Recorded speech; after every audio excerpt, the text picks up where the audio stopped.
In a time where President Donald Trump champions his tariff policies as the dawn of a new era for American manufacturing, it's crucial to look beyond promises to the reality of who truly benefits. The idea is enticing, a resurgence of high-paying jobs across the Rust Belt. Yet the optimism of such claims is overshadowed by the tangible implications that tariffs typically bring. While they may indeed narrow the United States trade deficit, a frequent target of the president's rhetoric, they do so by making imports more expensive, putting a strain on American consumers' wallets. The manufacturing renaissance that Trump envisions might sound promising, but it's important to note that American exporters have already been thriving.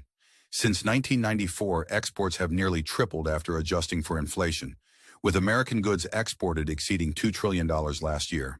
This growth has been particularly evident in sectors like aerospace, which exports nearly $100 billion annually, and the automotive sector, which exports over $160 billion annually.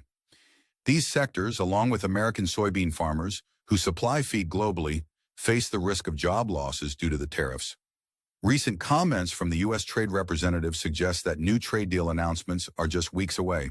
However, it's essential to maintain a realistic perspective on what these tariffs mean for American workers.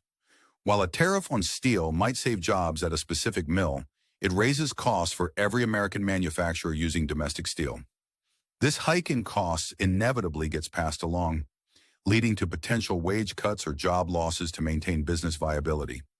Already, numerous American companies have begun laying off workers in response to tariffs, including major layoffs at Stellantis plants. Up to 30% of North American auto production faces temporary halts due to the uncertainty surrounding tariffs. This trend is likely to continue if the trade conflict escalates, impacting manufacturers who export American-made goods globally.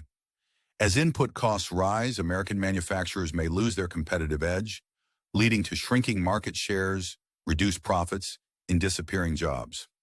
Moreover, the limited number of jobs created by tariffs are unlikely to be high-paying. The link between good-paying jobs and productivity is clear, and higher tariffs reduce labor productivity by shielding inefficient businesses from competition. Innovations and efficiencies driven by free trade have diversified the job market, moving away from lower-paying, physically demanding industries.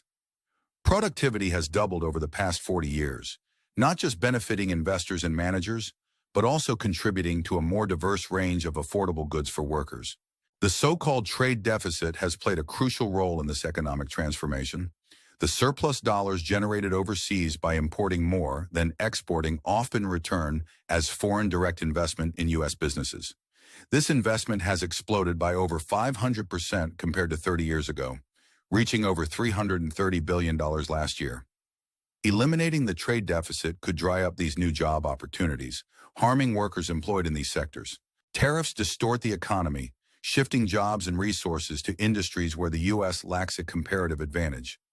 As government policies support less efficient businesses, more individuals may find themselves in less desirable jobs. This economic distortion not only reduces business output, but also translates to lower profits, take-home pay, and consumption for middle-class families. Workers face the risk of transitioning to lower-paying jobs, contrasting with a competitive environment that allows employees to produce more without working more, benefiting business owners, employees, and consumers alike.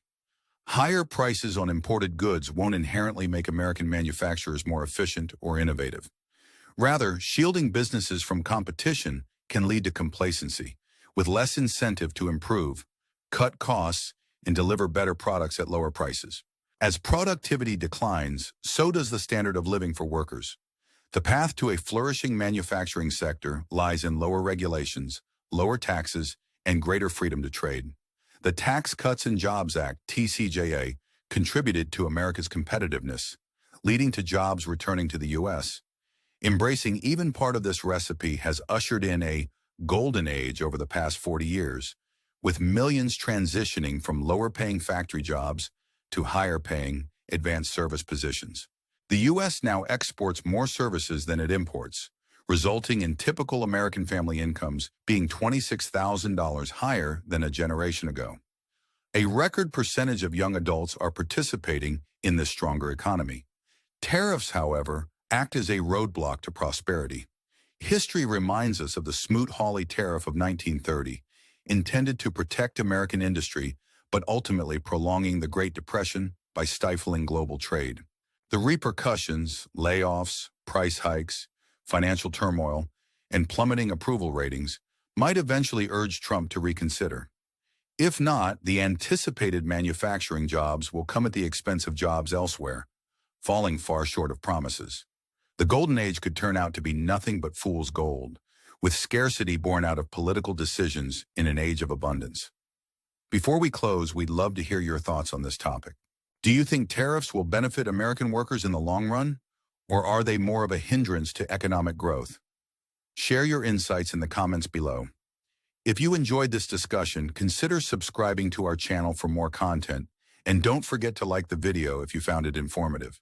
Your engagement helps us bring you more of what you love. Thank you for watching, and stay tuned for our next video.